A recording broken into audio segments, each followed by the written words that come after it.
말씀 구약성경 창세기 22장 1절 말씀 보시겠습니다.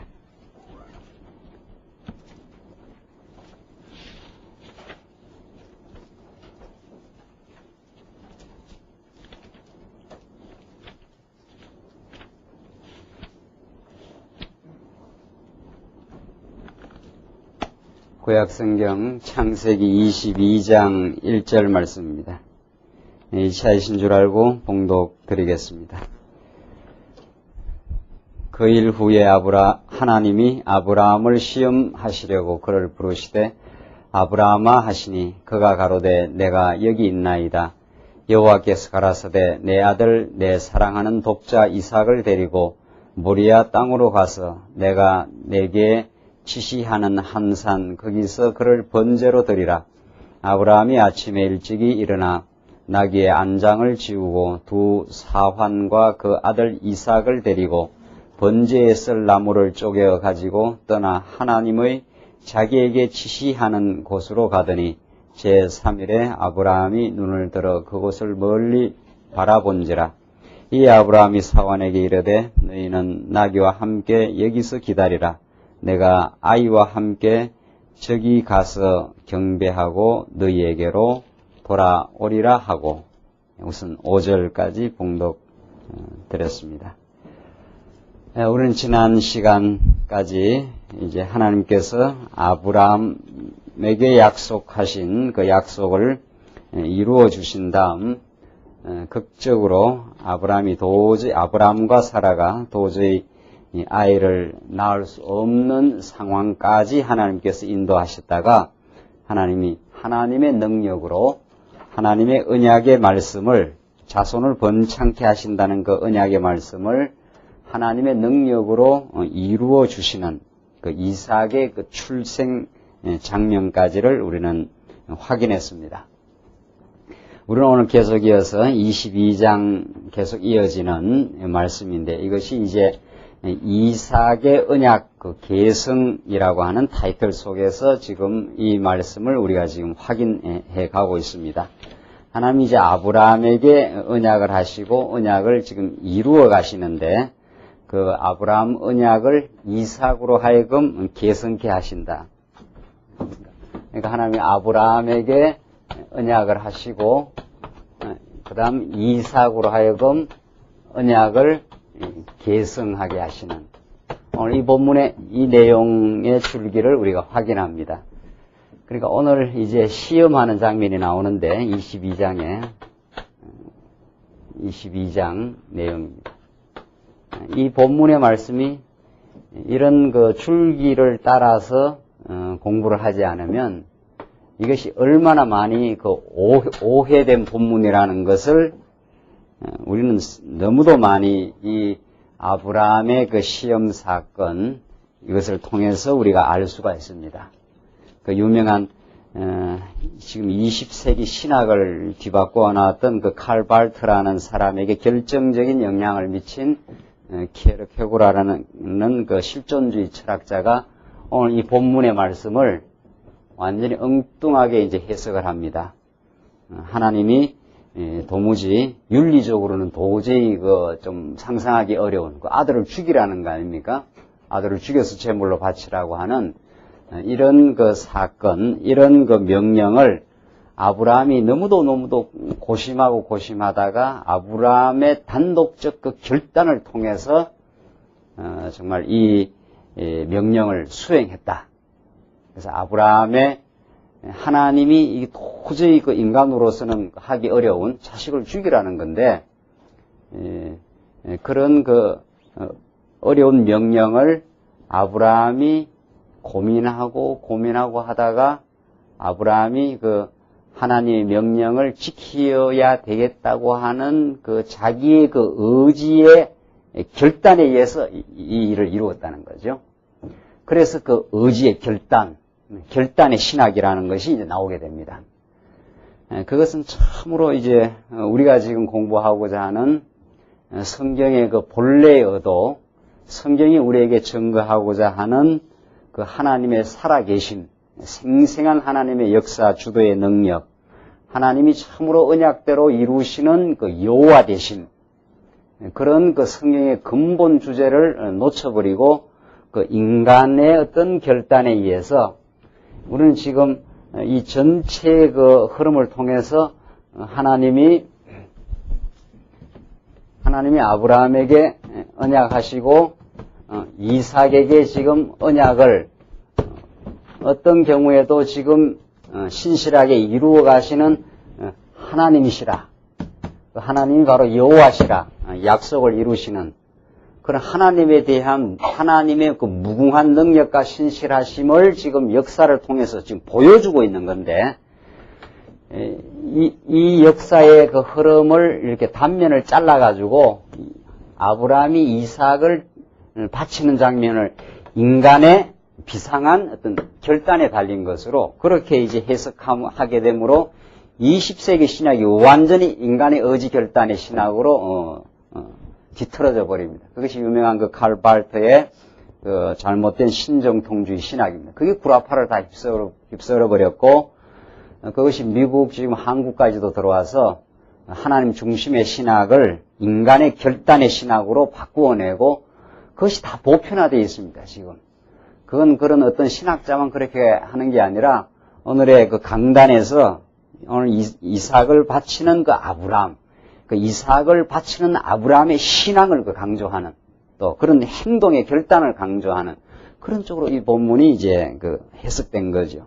그러나 우리는 지금 지난 시간에 이어서 공부를 계속 이 흐름을 잡아서 하면은 하나님이 도저히 인간으로서는 도저히 이룰 수 없는 그 아브라함의 언약, 자손을 주시겠다고 하는 그 아브라함의 언약을 하나님의 능력으로 이루어내신 거 아니에요? 아브라함도 믿을 수가 없었고 이삭도 믿을 수 없어서 불신앙을 했습니다. 불신앙했음에도 불구하고 하나님은 아브라함에게 약속하신 것을 이루어내시는 하나님이에요. 그런 하나님이 계속해서 지금 이제 그렇게 탄생한 이삭을 통해서 이삭을 통해서 그 아브라함에게 하신 언약을 지금 계승해 나가신다. 계승해 나가신 하나님을 지금 전가하는 게 오늘 본문의 내용이에요. 자, 그러니까 그 이삭을 계승하는 가운데 지금 하나님이 아브라함을 시험하는 거죠. 왜 시험하느냐는 거죠. 그걸 알아야죠. 무슨 아브라함의 결단을 강조하려는 게 이 시험의 목적이 아니라는 거죠. 아브라함에게 주신 그 믿음을 더욱 견고하게 만들어 가시려는 또 그 시험을 능히 통과하려는 믿음의 행위를 가능하게 하신 여호와 하나님. 믿음의 행위 자체가 중요한 게 아니라 그러한 어려운 시험을 넉넉하게 이기도록 만드신 그 믿음의 행위를 만들어내신 하나님 아버지. 그게 우리에게 중요한 거죠. 그래서 지금 성경을 어느 포인트로 지금 보느냐에 따라서 성경은 하늘과 땅으로 달라져요. 성경을. 이 성경을 읽고 나서 깨달음이 하늘과 땅으로 달라진다. 이 본문을 읽고 나서 참 하나님이 정말 아브라함에게 믿음도 주시고 믿음의 행동도 하도록 인도하신 그 하나님의 능력이 드러나느냐?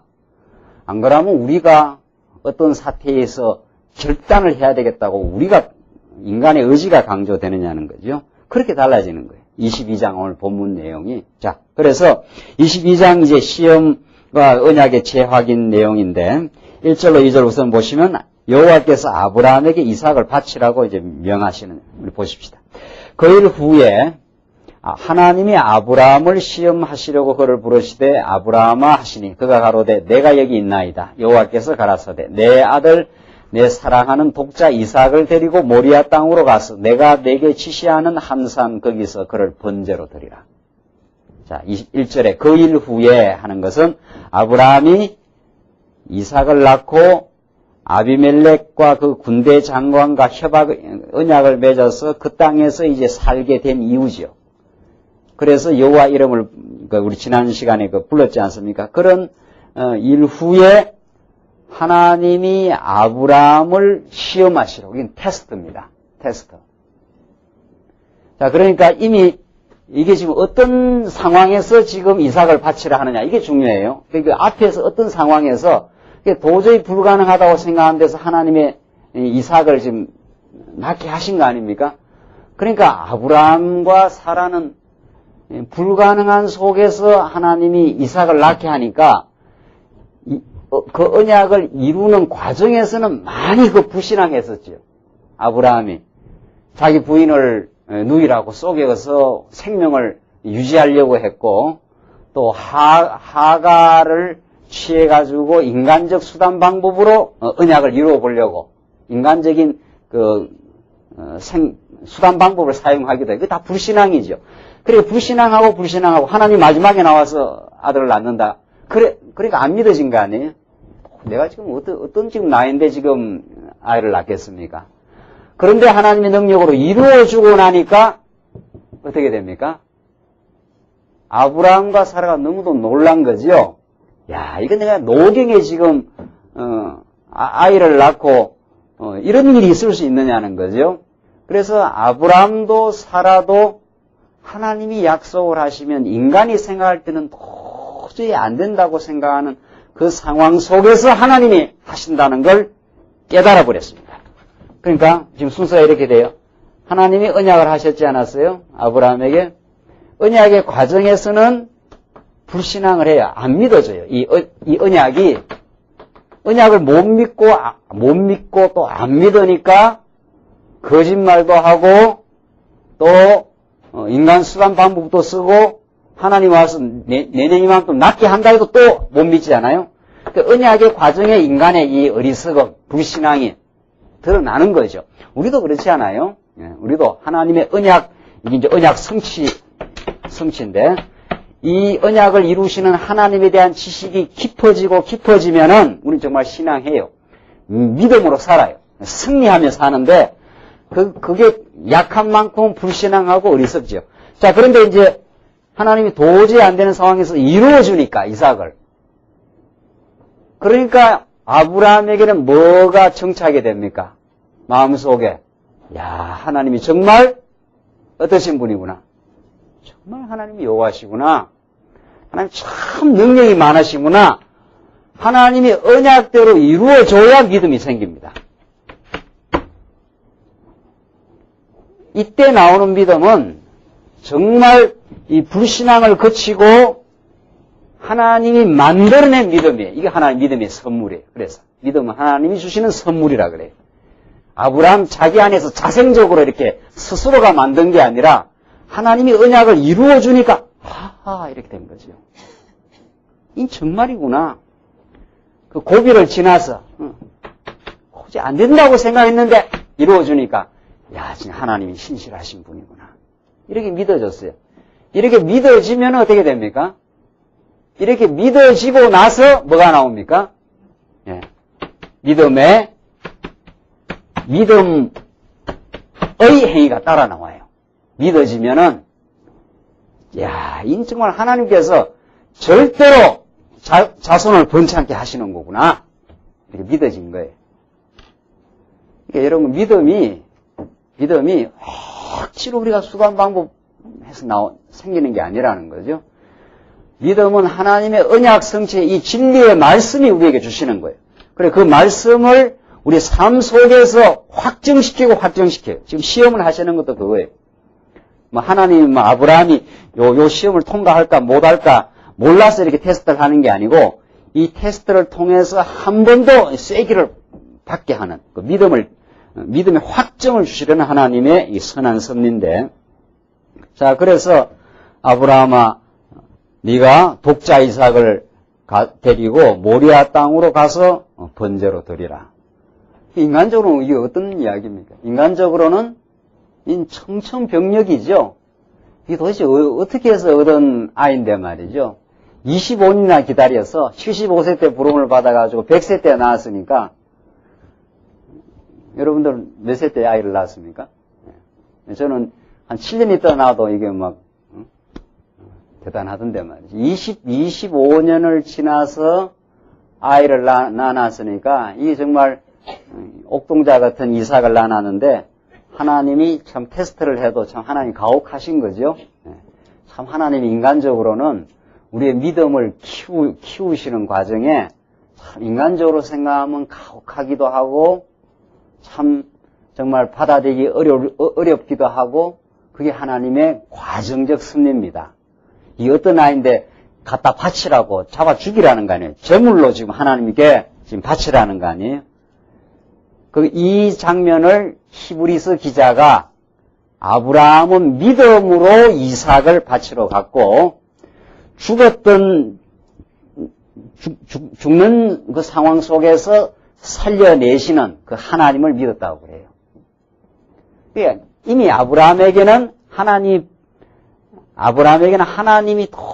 도저히 인간적으로 불가능한 상황 속에서 이루어내시는 하나님을 이미 믿어져 버린 거예요. 하나님 정말 여호와시다.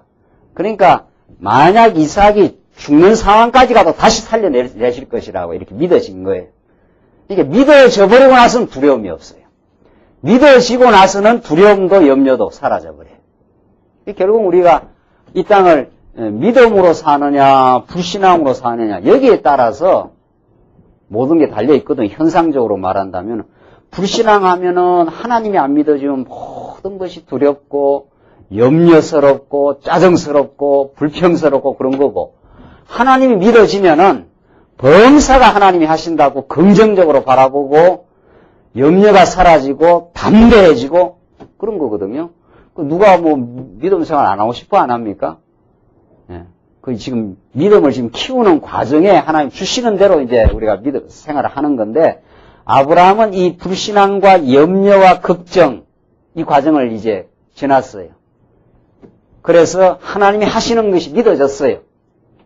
이런 과정이 우리 삶 속에 또 반복되고 또 반복됩니다. 아브라함이 이렇게 지금 보여주지만 우리 삶 속에 거듭거듭 반복돼 가면서 우리의 믿음을 키우시는 건데 아브라함에게는 이제 철석같이 믿어져 버렸어요. 틀림없다. 그러니까 지금 이런 지금 가혹하고 어려운 시험인데도 실력이 있는 사람은 시험이 어렵질 않아요. 실력이 없는 사람이 시험이 어려운 거죠. 그러니까 다 상대적인 거예요. 그러니까 제가 늘 이렇게 높이뛰기 하는데 높이뛰기 못하는 사람은 올림픽 보지 않았어요? 우리 같은 사람은 이렇게 뛰어라 하면 이게 굉장히 어렵지 않아요. 높이뛰기가 장대 높이뛰기 하는 게. 근데 올림픽 선수는 이 똑같은 높이뛰기 선수가 장대 높이가 이걸 이미 능력이 있는 사람은 이걸 뛰어넘을 수 있는 그 힘이 있는 사람은 이게 높질 않습니다. 이거 휙 뛰어넘지 않아요? 그렇죠? 그러니까 너무도 상대적이에요. 이 믿음이라는 게 환경을 바라보는 시각이 하나님이 믿음을 주시면 감옥도 감사하는 거고 믿음을 안 주면은 호사스러운 왕궁에 살아도 불평스럽고 그런 겁니다. 문제는 이제 믿음이에요.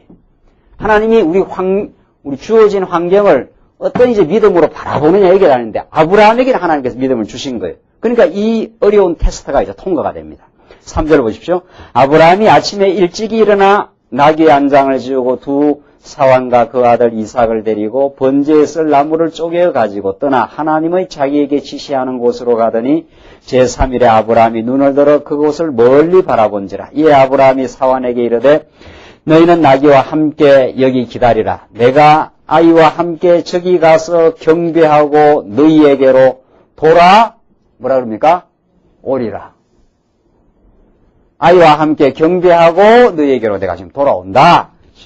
하고 6절 아브라함이 이에 번제 나무를 취하여 그 아들 이삭에게 지우고 자기는 불과 칼을 손에 들고 두 사람이 동행하더니 이삭이 그 아비 아브라함에게 말하여 가로되 내 아버지여 하니 그가 가로되 내 아들아 내가 여기 있노라. 이삭이 가로되 불과 나무는 있거니와 번제할 어린 양은 어디 있나이까. 그 이삭이 올라가면서 궁금한 거죠. 아버지 불과 나무는 이제 가지고 가는데 제물을 하나님께 제사를 지금 드리러 가는데 번제할 어린 양이 어디 있습니까? 이삭이 그렇게 물은 거 아니에요? 당연히 이거 궁금하니까 이삭이 똑똑하지요? 물으니까 아브라함이 뭐라고 대답합니까? 8절 아브라함이 가로되 아들아 번제할 어린 양은 하나님이 어떻게 해요? 자기를 위하여 친히 준비하시리라. 참 아브라함 정말 하나님이 다 준비하신다. 지금 이러면서 이제 이게 죽이러 올라가는 판인데 지금 그렇게 말해요. 하고 두 사람이 함께 나아가서 하나님이 그에게 지시하신 곳에 이른지라. 이에 아브라함이 그곳에 단을 쌓고 나무를 벌려놓고 그 아들 이삭을 결박하여 단 나무 위에 놓고 손을 내밀어 칼을 잡고 그 아들을 잡으려 하더니, 그러니까 아브라함은 지금 하나님이 이삭을 안 죽인다고 믿는 거예요. 죽이더라도 살려내신다고 믿는 거예요. 이게 이제 장차 올 믿음은 바라는 것의 실상인데, 장차 예수 그리스도가 십자가에 죽으시고 이제 살아날 것을 이제 아브라함이 바라보는 거예요. 그런 믿음이 생겨버린 거예요. 아브라함에게는 이미. 그러니까 아들을 단 위에 놓고 칼로 잡고 지금 죽이려고 지금 하고 있는 거예요. 그러니까 믿음이 들어가면은 하나님이 여호와시다. 절대로 우리 자손, 그러니까 이삭이 죽으면은 하나님이 뭐가 되는 거예요? 누가 곤란해져요? 예? 이게 지금 하나님 여호와심을 지금 입증했지 않았어요? 만약 이삭이 여기서 죽어버리면은 하나님이 뭐가 안 되는 거예요? 여호가 안 되는 거죠. 그러니까 죽을 리가 있나요, 없나요? 절대로 안 죽습니다. 여러분과 저도 이 땅에 살면서 하나님의 일이 다 끝나야 죽지, 하나님의 일이 다 끝나지 전에는 절대로 죽는 일도 없고 망하는 일도 없고 그래요. 망해도 아주 망하질 않아요. 아브라함이 그게 믿어졌어요. 도저히 안 되는 상황 속에서 하나님이 그걸 이루어내니까 하나님의 약속, 자손을 번창케 한다는 약속은 틀림없구나 이렇게 믿어진 거예요. 그러니까 그 믿음이 들어가니까 자식을 지금 단 위에 올려놓고 죽이려고 하는, 죽더라도 살려내실 것이다. 내가 지금 제물로 드리라 했으니까 제물로 드려서 죽여서 제물로 드리더라도 하나님은 자손을 번창케 하신다는 약속이 있으니까 살려낸다. 이러니까 그 믿음의 행위가 지금 무섭게 나오는 거죠. 그 믿음의 행위를 하나님께서 하게 하셔서 그렇게 해요. 그런데 세상에 이걸 안 가르치니까 여기까지 아브라함을 길러오신 하나님, 아브라함에게 믿음을 주기 위해서 언약을 하시고 불순종했지만은 믿지 않았지만 하나님께서 그대로 이루어주시는 신실하신 하나님. 이 섭리를 지금 우리 창세기 12장부터 지금 21장까지 공부를 했지 않았어요? 성경을 이 흐름 속에서 보면은 이 뒤에 나오는 믿음의 행위가 아브라함이 믿음의 행위를 하긴 하지만 그걸 만들어내신 분이 누구냐 말이죠. 지금 이 무서운 믿음의 행위를 만들어내신 분이 누구예요? 하나님이에요. 그래서 믿음의 행위를 하고 나서 자랑할 게 있나요? 자랑할 게 있어요, 없어요? 여러분과 제가 이 진리를 깨닫고 참 믿어졌어요. 야, 이게 정말 진리구나. 하나님이 나를 영원히 사랑하시는 게 분명하구나. 나 같은 죄인을 하나님께서 이렇게 붙들어서 하나님을 섬기게 하고 하나님 봉사하게 하고 진리를 위해서 살도록 하시는 거구나. 그렇게 믿어져서 믿음의 봉사를 많이 했어요. 그 믿음으로 봉사하는 거 아니에요? 그 우리가 했다 할 수 있습니까? 우리가 했다 할 수 없어요. 아브라함을 하나님이 그냥 내버려뒀으면 아브라함 형편없는 불신앙한 존재예요. 그래서 아브라함을 믿음의 조상이라 하는 것은 아브라함을 자꾸 믿음의 조상이라고 부추기고 아브라함을 대단한 존재로, 그래서 제가 모두에 말씀드린 케르 케고라는 철학자가 아브라함이 막 의지 결단을, 이 무서운 테스트를 결단으로 통과했다. 그러니까 그만큼 인간의 결단이 중요하다 해서 그 결단의 신학을 만들어내고 말았는데 그게 잘 성경을 이런 흐름을 통해서 안 보는 거죠. 뭐를 안 가르치니까? 언약대로 이루시는 하나님을 안 가르치니까 언약대로 이루시는 하나님이 믿음을 만들어내요. 그래서 우리는 믿음의 행위를 하고 나서도 자랑할 것이 없고, 하나님이 믿지 못하는 나로 하여금, 얼마나 우리가 배반하고 믿지 못하는 나로 우리입니까? 우리로 하여금 하나님 믿어지게 하셔서 믿음의 행위를 만들어내시고 봉사하게 하신 하나님 참 감사합니다. 이렇게 되는 거죠. 그러니까 하나님은 믿음을 주실 뿐만 아니라 행위까지도 만들어내시는 하나님이에요. 이런 무서운 지금 행위가 나온 거 아니에요, 아주. 담대한 행위가 나온 거죠. 자, 11절 보십시다. 자, 칼로 막 죽이려고 지금 하는 장면이에요. 11절, 여호와의 사자가 하늘로부터 그를 불러 가라사대 아브라함아 아브라함아 하시는지라. 아브라함이 가로되 내가 여기 있나이다 하며 사자가 가라사대 그 아이에게 손을 대지 말라. 아무 일도 그에게 하지 말라. 내가 내 아들 내 독자라도 내게 아끼지 아니하였으니 내가 이제야 내가 하나님을 경외하는 줄을 아노라. 하나님께서 그 테스트에 막바지까지 몰아붙여서 그 테스트를 이긴 아브라함을 아주 이제 칭찬을 해주는 거죠. 내 아들 독자라도 내게 아끼지 아니할 정도로 네가 참 잘했다는 거죠. 그래서 내가 정말 하나님을 경외하는 줄 아노라 하고 아브라함을 이제 칭찬해주고 잘했다고 하는 거죠. 아이가 학교 가서 열심히 공부해서 공부 잘해오면 부모가 뭐라 그럽니까? 큰 공부 잘했다 그러죠. 그 공부 잘했다고 했을 때 제대로 된 아이 같으면은 내가 잘했다 이렇게 안 하죠. 그렇지 않아요? 우리 부모님이 낳아서 길러줘서 다 공부 잘할 수 있도록 학원 보내줘서 다 이렇게 만들어서 해준 거 아니에요? 그러니까 대학 졸업식 할 때 모자 쓰는 거 뭐라 그래요? 예? 사각모, 졸업모. 공부 잘해서 이제 졸업해서 사각모 쓰는 거 아닙니까? 그러면 이 못난 놈은 어떻게 합니까? 내 잘나서 지금 내가 대학 공부 잘해서 졸업했다. 지금 그러고 있을 거고, 이게 철이 제대로 들어갔으면은 낳아서 길러줘서 공부할 수 있도록 해줘서 모든 걸 해준 거 아니에요. 그 사각모를 누구한테 드려요? 예? 누구한테? 졸업식 할 때? 우리 어머니가 해줬다고. 머리 위에다 그렇게 씌워드리는 거 아니에요? 똑같아요. 우리 살아가는 그 원리가 하나님이 언제 아브라함이 그렇게 믿음이 좋았습니까?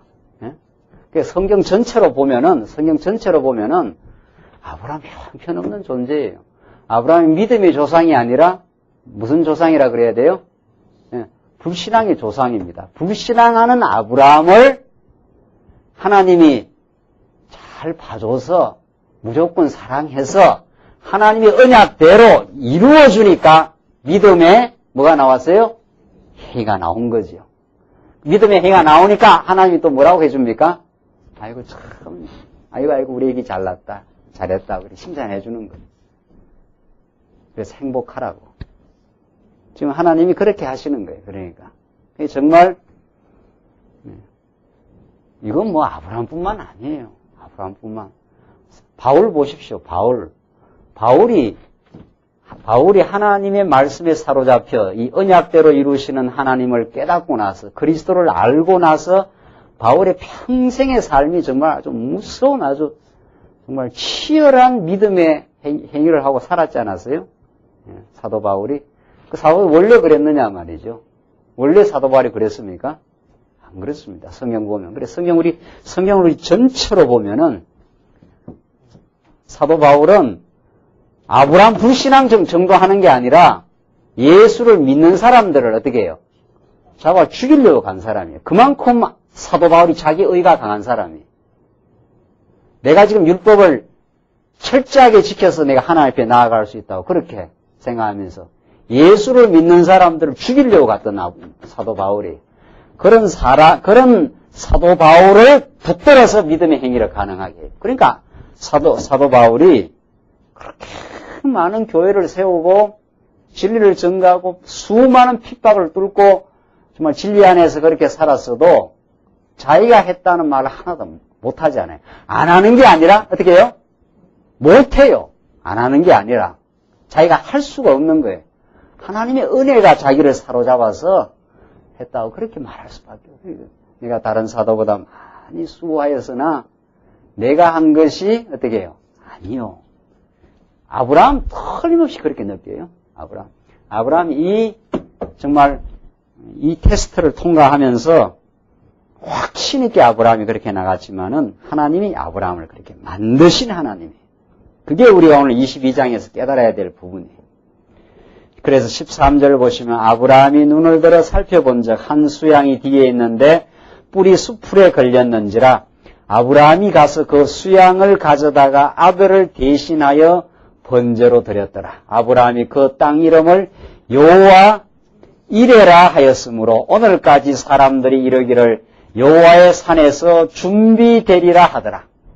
여호와 이레라. 그 땅 이름을 정말 하나님이 준비해 놓은 어린 양이 있는 거죠. 그래서 장차 오실 우리를 위해서 죽으실 예수 그리스도 어린 양이 하나님이 만족해 하실 제물을 준비해 놓으신 거죠. 그걸 지금 이미 예언적으로 지금 바라보면서 지금 이것이 기록되고 있습니다. 그래서 15절 보시면 여호와의 사자가 하늘로부터 두 번째 아브라함을 불러 가라사대 여호와께서 이러시기를 내가 나를 가리켜 맹세하노니 내가 이같이 행하여 내 아들 내 독자를 아끼지 아니하였은즉 내가 내게 큰 복을 주고 내 씨로 크게 성하여 하늘의 별과 같고 바닷가의 모래와 같게 하리니 내 씨가 그 대적의 문을 얻으리라. 또 내 씨로 말미암아 천하 만민이 복을 얻으리니 이는 내가 나의 말을 준행하였음이니라 하셨다 하니라. 자, 오늘 요 본문만 딱 읽으면은 어떻게 해서 복 받는 걸로 되어 있습니까? 내가 내 아들 독자를 아끼지 아니하고 잘했으니까 어떻게 한다? 복을 주는 것처럼 그렇게 되어 있죠. 그게 아니죠. 예. 예. 요 본문만 보면 틀림없이 아브라함이 잘하니까 어떻게 해요? 뭐가 오는 것처럼 보여져요. 복이 오는 것처럼 그렇게 보여지죠. 그게 아니고, 그러니까 틀림없어요. 그러니까 야고보서 기자는 이 부분을 강조하는 것처럼 보여요. 그러니까 믿음의 행위가 있어야 복이 오는 것처럼. 행위가 있어야 복이 오는 것처럼.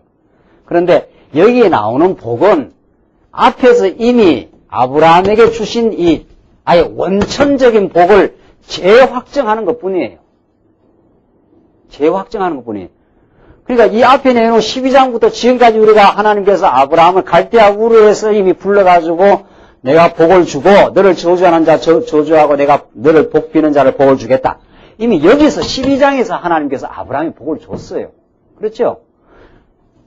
형편없이 말 안 듣고 하나님 앞에 어리석게 살았는데도 그 복은 이루어져요. 자손이 번성한다는 거. 그 앞에 이 내용이 너무도 엄연하게 그렇게 있는 거 아니에요. 그럼 여기 내용은 뭐냐? 네가 네 자식 독자를 아끼지 아니하였으니까 내 씨가 번성하고 또 번성한다 하는 것은 이 앞에 나오는 내용을 다시 한번 재확정하는 것뿐이에요. 그리고 그렇게 내 독자를 아끼지 아니하는 믿음을 하나님이 귀하게 보신 거죠.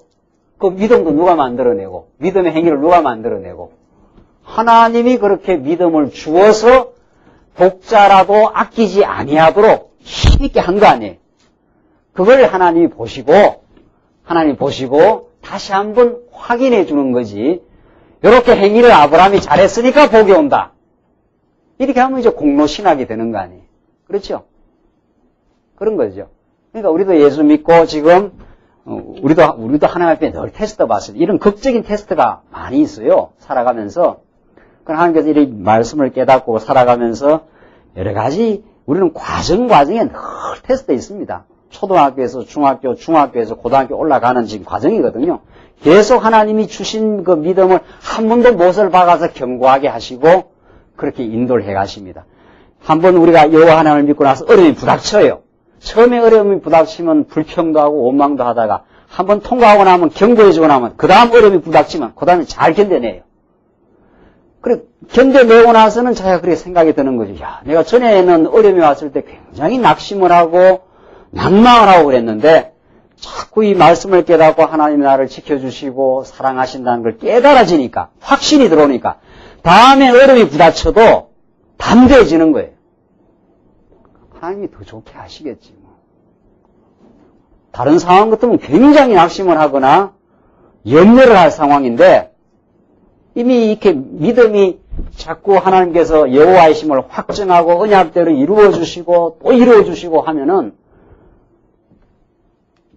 확증이 일어나가지고 어려움이 와도 잘 견뎌냅니다. 더 좋게 하시는 일이지. 하나님 죽게 하시지 않지 뭐. 지나보니까 더 좋게 하시더라. 이렇게 해서 정말 담대하게 승리할 때가 있어요. 그러니까 승리의 길로 우리를 인도해 가시죠. 그걸 통해서 내가 하나님의 자녀라는 것을 더 확인이 되는 거죠. 원래 말씀을 통해서도 확인이 되지만은 살아가면서 우리가 교회 생활하면서 교회 봉사하면서 이렇게 살아갈 때 더 감사한 거죠. 야, 내가 전에는 참 인색하고 전에는 참 내 중심이었고 나만을 위해서 살았는데 내가 어떻게 이렇게 진리를 위해서 우리 성도들을 위해서 그렇게 살아갈 수 있는가? 그런 어려운 가운데서도 함께 믿음의 삶을 살렸고 애를 쓰고 정말 헌신적으로 봉사하는 삶을 살아가는 그런 삶을 하나님께 이루면서 정말 내가 복 받은 사람이라는 것을 이미 내가 천국의 복을 받은 사람이기 때문에 이런 일이 가능하다는 것을 재확인해요. 그게 믿음의 행위가 만들어내는 믿음의 행위를 하나님께서 하게 하시고 다시 한번 내가 천국 백성이라는 것. 내가 천국 백성이 아니라면 내가 이런 어려운 상황 속에서 내가 기쁨을 가지고 살 수 있겠느냐 말이죠. 그렇게 해서 다시 한번 하나님의 살아계심을 재확인하게 돼요. 그러니까 아브라함은 이 테스트를 통과하고 나서 어떻게 됐겠습니까? 어떻게 됐겠어요? 정말 여호와 하나님이시다. 정말 하나님은 어린 양을 다 준비해 놓고 테스트를 통해서 나로 하여금 더 견고하게 해 가시는 거구나. 이렇게 아브라함에게는 아주 쐐기를 받게 되는 정말 여호와 하나님이 살아계신다는 것을 확인해. 오늘 본문 말씀이 이게 너무 중요한 거죠. 내가 독자를 아끼지 아니했은즉 내가 큰 복을 준다 한 것은 이미 앞에서 준 복을 다시 한번 리바이벌 하는 것뿐이에요.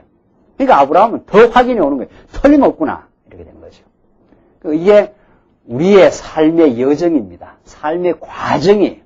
그래서 한 번씩 테스트를 거칠만 합니까? 안 합니까? 네? 테스트가 힘들긴 하죠. 네. 우리 아이 중간고사 시험 칠 때는 막 이렇게 스트레스가 쌓이는 것들, 공부도 별로 안 하면서도 시험 본다니까 스트레스가 쌓이는가 봐요. 우리 삶이 그렇습니다. 삶이 테스트가 와요. 테스트가 오는데 하나님께서 믿음을 붙들어 주셔서 그걸 통과하고 나면은 내가 정말 복을 받은 사람이라는 그 확신을 하나님께서 다시 해주시는 거죠. 지금 구약에는 이렇게 직접 나타나서 다시 확인하잖아요. 네가 독자를 아끼지 아니하였은즉 17절 내가 내게 큰 복을 주고 내 씨를 크게 성하여 하늘의 별과 같고 바다의 모래 같이 하리니 했지 않았어요? 재확인해 준 거예요. 자, 그래서 19절 보시면은 이 아브라함이 그 사환에게로 돌아와서 함께 떠나 부엘세바에 이르러 거기 거하였더라. 20절 이 일 후에 혹이 아브라함에게 고하여 이르기를 밀가가 그대의 동생 나홀에게 자녀를 낳았다 하였더라. 자, 20절부터 24절은 뭔가 하면 이삭의 아내가 될 리브가의 계보에 대한 내용입니다. 자, 이 시험이 끝나고 나서 갑자기 또 계보가 나와요. 리브가에 대한 그 계보가 나옵니다. 이게 참 재미있고 중요한 내용이에요. 이 성경을 전에는 몰랐을 때 이게 왜 이런 계보가 나와야 되는지를 모르는 거죠. 한번 읽어보십시다. 21절 그 맏아들은 우스요 우스의 동생은 부스와 아람의 아비 그무엘과 게셋과 하소와 빌다스와 이들랍과 부드엘이라.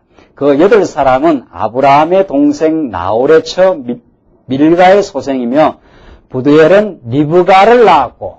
자, 이게 중요해요. 중요한 건 쭉 지금 나홀, 그러니까 아브라함의 동생입니다. 동생 나홀이 밀가와 살면서 8아들을 낳았는데, 그 중에 아들 하나, 부드엘이 리브가를 낳은 것을 지금 말해요. 그러면서 24절, 나홀의 첩, 르무아라고 하는 자도 데바와 가함과 다하스와 마가를 낳았더라. 자, 이렇게 해서 지금 아브라함이 이삭을 낳고 시험을 통과하고 나서 여기에 누구의 계보가 나와요? 리브가가 누구에 의해서 낳았더라. 지금 계보가 나오죠.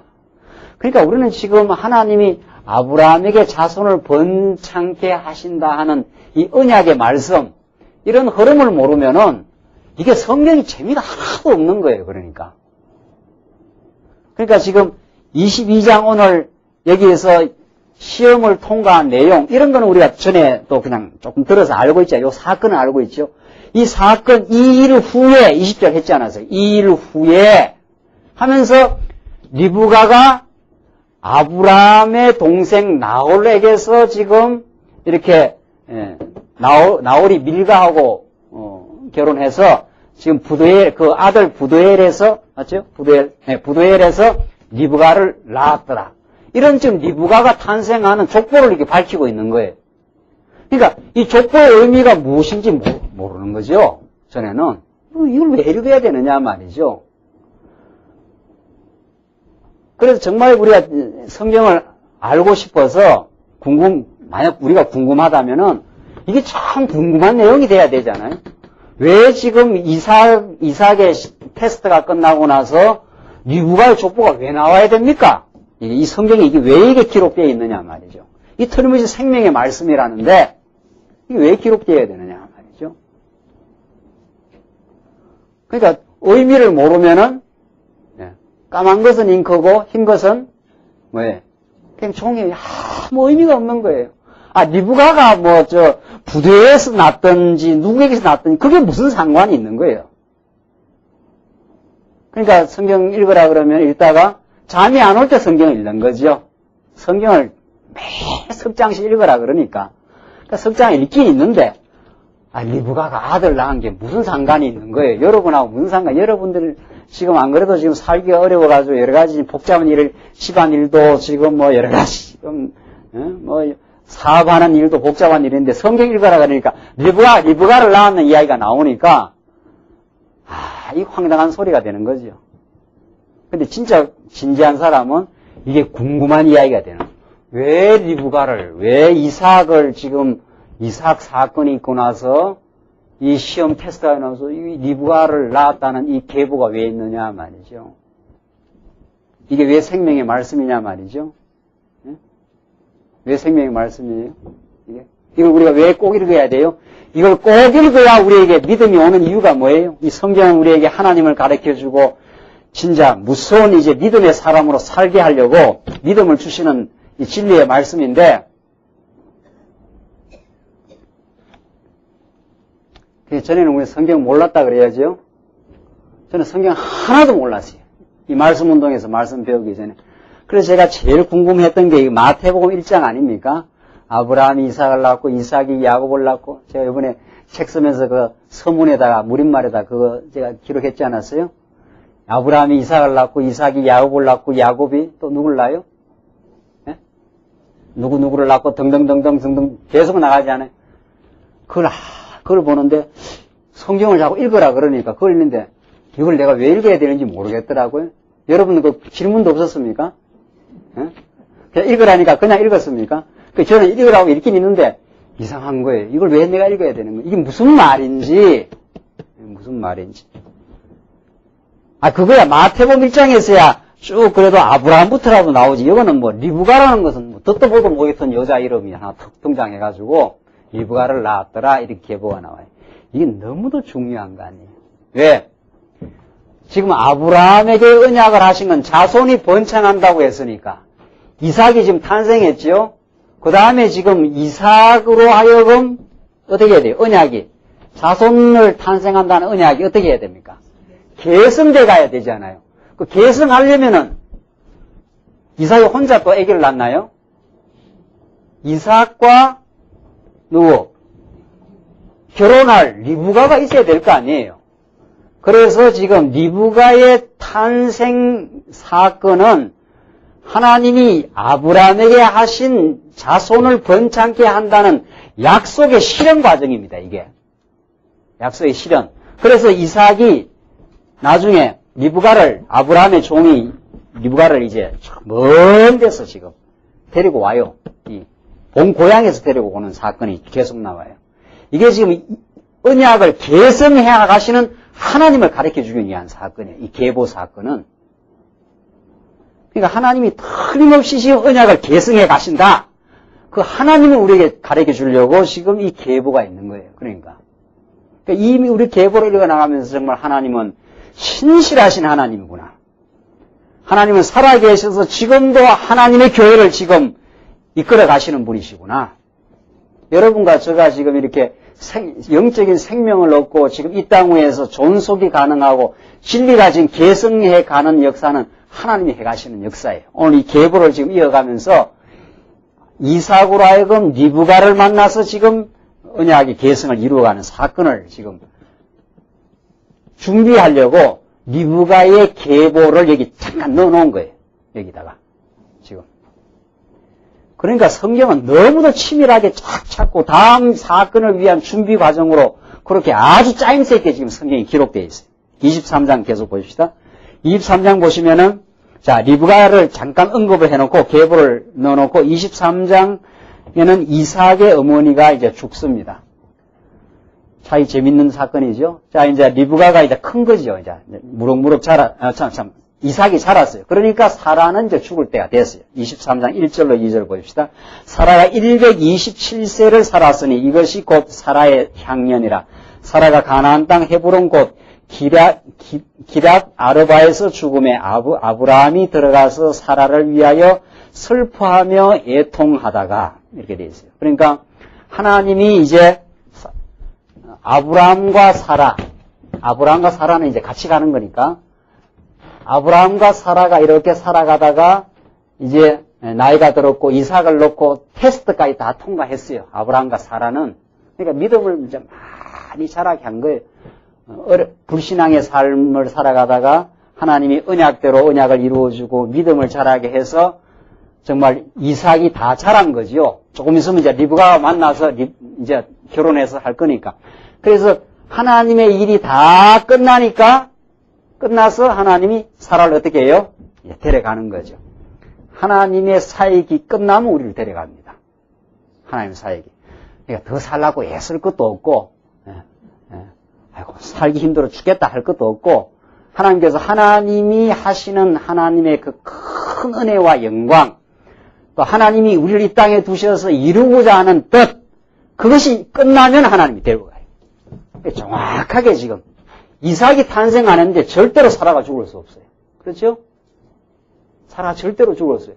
하나님의 사역이 끝나야 사라가 안 죽게 돼 있어요. 아브라함과 사라는 절대로 누가 탄생하기 전에는 이삭이 탄생하게 하나님의 약속이 이루어져야 하니까. 그래서 사람이 살고 죽고 하는 것도 그게 옛날 사람 말대로 이게 다 운명이 아니라 하나님의 작정된 뜻이고 언약 성취를 이루어가는 과정입니다. 언약 성취를. 이삭이 탄생하는 거, 그 다음에 리브가가 준비되는 거, 차차 준비되고 나서 하나님의 언약의 계승 작업이 끝나면 사라를 이제 데려가는 거죠, 하나님이. 하나님이 우리를 이 땅에 두시는 것도 너무도 그런 거죠. 하나님의 언약대로 하나님 여호와를 알아가는 그 신앙을 키운 만큼 키우고 하나님의 뜻이 끝나면은, 사역이 끝나면은 이제 데려가시는 거죠. 그래서 3절 보시면은, 자, 그러니까 23장 이게 이삭의 어머니 사라가 죽는 장면인데, 이걸 또 왜 기록해 놓은 건지 우리가 더 깊이 이제 상고해 볼 필요가 있는 거죠. 3절로 6절을 보시면은 아브라함이 사라의 장지 요구에 헷족속이 이제 허락을 합니다. 그 시체 앞에서 일어나 3절 나가서 헷족속에게 말하여 가로되 나는 당신들 중에 나그네요 우구한 자니 청컨대 당신들 중에서 내게 매장지를 주어 소유를 삼아 나로 내 죽은 자를 내어 장사하게 하시오. 자, 지금 재밌는 장면이에요. 아브라함은 이 땅에 어떤 존재입니까? 나그네예요. 그렇죠? 이 땅에서 살고 있는 원주민이 누굽니까? 이 헷족속이에요, 헷족속. 가나안 7족속 중에 하나지요. 그러니까 아브라함은 나그네니까 지금 땅이 어떻게 되어 있습니까? 살긴 살지만은 요즘식으로 말한다면 어떤 집에 살고 있는 거예요? 주인이 아니라 세를 얻어가 사는 거나 임대를 얻어 사는 거예요. 그러니까 주인이 나가라 하면 또 나가야 되는 거예요, 실제로.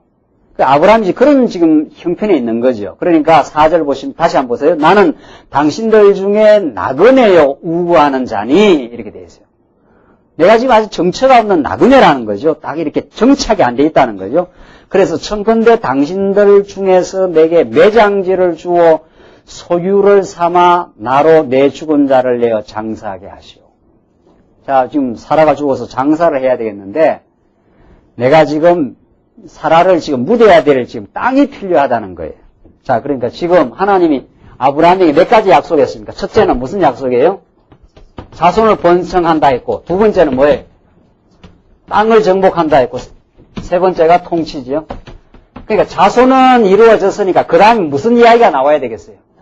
땅 이야기가 나와야 되잖아요. 그러니까 지금 이 땅에 대한 내용이 나와요. 자, 그러니까 성경이 이렇게 지금 치밀하게 지금 전개돼 가는 거예요. 사라가 죽어서 매장지를 주어서 내 소유로 좀 삼아서 좀 장사해야 되겠다. 그러니까 5절 보세요. 해족속이 아브라함에게 대답하여 가로되 내 주여 들어서서 당신은 우리 중 하나님의 방백이시니 우리 묘실 중에서 좋은 것을 택하여 당신의 죽은 자를 장사하소서. 우리 중에서 자기 묘실에 당신의 죽은 자 장사함을 금할 자가 없으리이다. 자, 그러니까 해족속이 아브라함을 알아보고 아이고 뭐 당신 뭐 알아서 좋은 장소 택해가지고 장사하라. 뭐 당신 부인이 죽었는데 장사함을 누가 금하겠느냐. 이렇게 지금 해족속이 허락을 합니다. 자, 그런데 7절 보십시오. 7절로 11절까지 보시면은 해족속이 아브라함에게 막벨라 굴이라고 하는 그 장소를, 그 매장지를 거저 주겠다 그래요. 그냥 거저 줄 거니까 당신 그냥 쓰라는 거죠. 7절 한번 보십시다. 아브라함이 일어나 그 땅 거민 해족속을 향하여 땅을 몸을 굽히고 그들에게 말하여 가로되 나로 나의 죽은 자를 내어 장사하게 하는 일이 당신들의 뜻일진데 내 말을 듣고 나를 위하여 소알의 아들 에브론에게 구하여 그로 그 밭머리에 있는 막벨라 굴을 내게 주게 하되 준가를 받고 그 중가 적당한 그 값을 받고 그 굴을 내게 주어서 당신들 중에 내 소유 매장지가 되게 하기를 원하노라. 그러니까 이 무슨 말입니까? 그러니까 지금 해족속이 와서 그냥 이 땅이 있으니까 아이고 당신 당신 부인이 죽었는데 당신 매장지로 그냥 쓰라. 지금 그렇게 한 거 아니에요. 그러니까 아브라함이 그렇게 안 하겠다는 거죠. 뭐라 그럽니까? 내가 돈을 지불하고 어떻게 해요? 내 소유 매장지로 그렇게 하겠다는 거예요. 그러니까 당신들 땅에다 그냥 이렇게 임대 얻어가지고 그렇게 내가 지금 매장하지 않고 돈을 내가 적당한 값을 주고 내 소유로 지금 삼겠다는 거예요.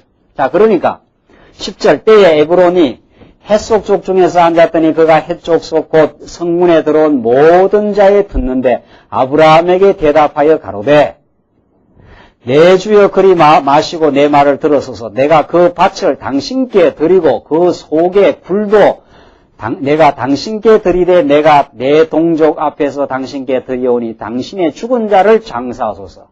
그게 지금 계속 지금 밀고 땡기고 하는 거예요. 그냥 쓰라니까 아브라함이 뭐라 그럽니까? 아이고 안 하겠다.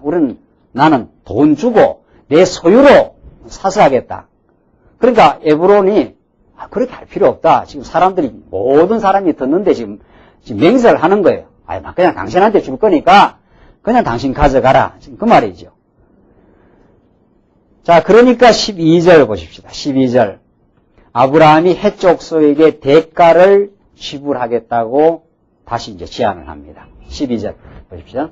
아브라함이 이에 그 땅 백성을 대하여 몸을 굽히고 그 땅 백성에 듣는데 에브론에게 말하여 가로되 당신이 합당히 여기면 청컨대 내 말을 들으시오. 내가 그 밭값을 당신에게 주리니 당신은 내게서 받으시오. 내가 나의 죽은 자를 거기 장사하겠노라. 그러니까 아브라함이 안 한다는 거예요. 여러분과 저 같으면 어떻게 했습니까? 공짜로 준다는데 지금. 지금 3분에 있는 땅이 한 1000평이 있는데 그냥 지금 쓰라는 거 아니에요. 참 성경 정말 이건 내용을 모르는 그럼 이걸 통해서 뭘 또 배우겠어요? 야, 누가 3분의 얘기 한 2000평이나 주면 광야에 예배당을 짓든지 말이죠. 그런 걸 가르쳐 주려고 여기다가 지금 그냥 그저 주라 하는데 그저 주는 게 아니고 밭값을 기연심 아브라함은 돈을 내겠다는 거 아니에요? 자, 이게 무슨 뜻이냐 말이죠. 이게 뭘 가르쳐 주려고 지금 성경 참 정말 우리가 지금 성경의 주제를 찾았는 게, 이 주제를 발견했는 게, 정말 우리가 복되고 정말 소중한 우리가 이 가치를 얻었는지 몰라요. 리브가의 계보는 왜 나오며, 아브라함이 지금 이 막벨라 굴과 그 매장지를 지금 돈 주고 사는 내용이거든요. 돈 주고 샀으니까 어떻게 했다는 이야기냐, 이 말이죠. 그러니까 이런 거 가지고 이제 이야기하려면, 이 세상에 공짜 없습니다. 이러면서. 뭐든지 예수 믿는 사람은 막, 철저하게 어떤 일을 할 때 막 돈 주고, 대가 지불하고 사라고, 뭐 그렇게 하라고 이걸 생활 교훈으로 준 건지. 그러니까 성경 모르는 거예요. 성경 정말 이거는 알면은 싹 다 풀리고, 너무도 쉽게 풀리고, 하나님이 언약을 지금 이루어가는 과정이라는 그 과정 중에서 이 지금 본문이 있다는 걸 알면은 전부 다 풀려요, 성경은. 성경 안 풀릴 게 하나도 없는 거예요. 그런데 하나님이 언약을 하시고 언약을 지금 이루어가는, 성취해 가시는 하나님이라고 하는 이 큰 줄기를 못 잡아내면은 전부 성경은 토막토막 다 놔버리고 생명력이 다 죽어버리고 전부 재미없는 이야기. 그래서 성경 보면 잠이 오는 거예요. 성경은 모르는 거예요, 그러니까, 성경은. 그냥 간간해서 아무렇게나 말해도 여러분들이 다 아멘해요. 다 그렇게 했지 않았어요? 우리가. 아무렇게나 가르쳐도 아멘이에요, 아무렇게나. 하나님을 가르치는 게 아는데도 뭐라도 말을 만들면 말이 되는 것 같은 거예요. 뭐라도 말을 만들면은. 그러니까 아브라함의 믿음의 결단이 대단했다고. 여러분들도 시험이 왔을 때 믿음의 결단을 하시라고. 그러면 또 그렇게 해야 되는 줄 알아요. 뭐든지 돈을 지불하고 사야 되지, 공짜 좋아하지 말라고 말이지. 뭐 그렇게 하면 또 그게 말이 되는 것 같아요. 공짜 좋아하지 말라! 이걸 또 가르치는 것 같기도 하고. 그러니까 성경 아무런 생명력이 없어요. 이 성경이 내게 대하여 증거하는 것이라 그랬는데, 이 구약 전체가 하나님에 대해서 증거하는 것이고, 그러니까 아브라함이 공짜 안 얻겠다는 거예요. 해쪽 속에 공짜로 주면 아브라함의 소유가 되지 않지 않아요. 아브라함 자기께 돼야 되잖아요. 하나님이 뭐를 주시려고 했기 때문에. 예? 하나님이 자손을 번창케 할 뿐 아니라 아브라함 믿음이 온 거예요, 지금. 야, 하나님이 아브라함에게 이 세 가지 언약을 하셨는데 틀림없이 하나님이 자손을 주셨구나. 내가 도저히 나을 수 없는 상황에서 자손을 주시고 그 무서운 테스트를 통과하기도 하셨구나. 죽이라는 거 아니에요. 이삭을.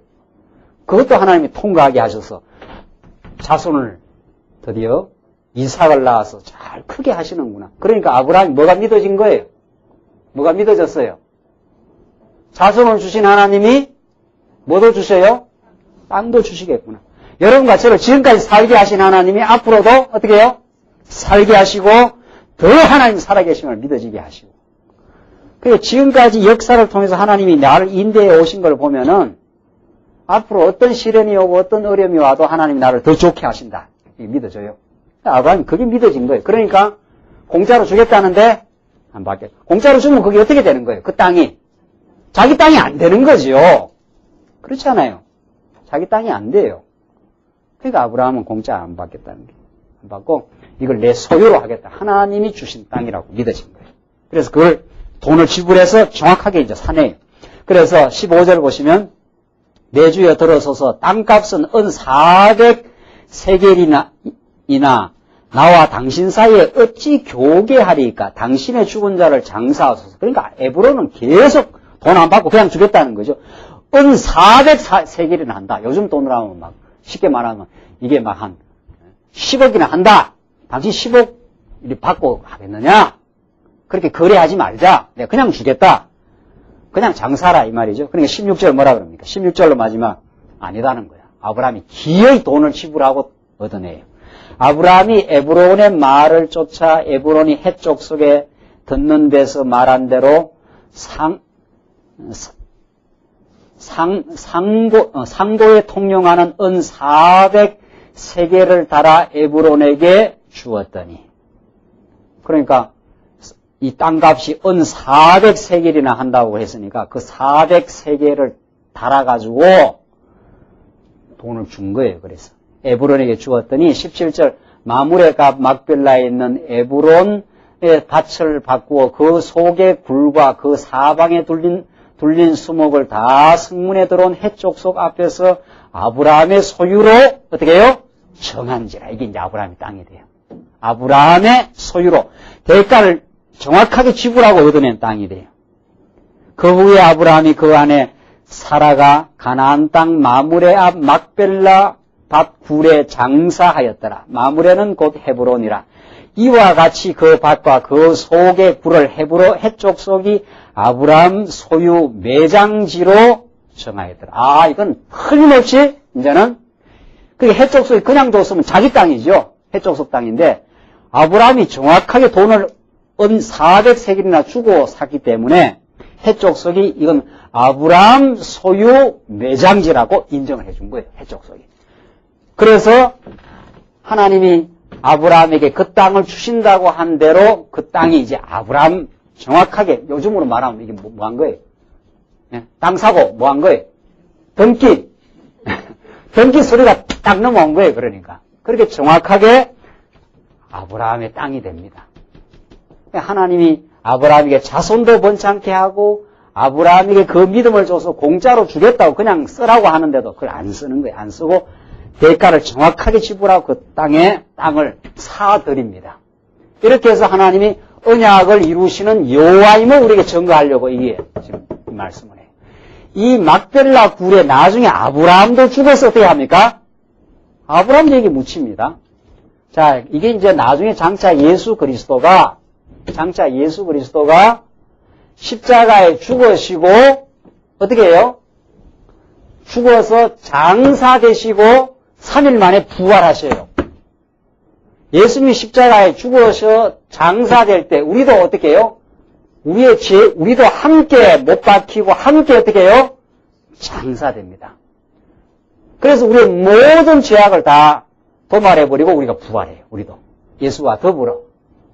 오늘 이 지금 막벨라 굴을 사는 이 장면, 그리고 대가를 지불하고 얻어내는 장면, 우리가 생명을 얻고 이 땅 위에서 지금 천국을 소망하며 사는 것은 대가 지불 없었던 게 아니에요.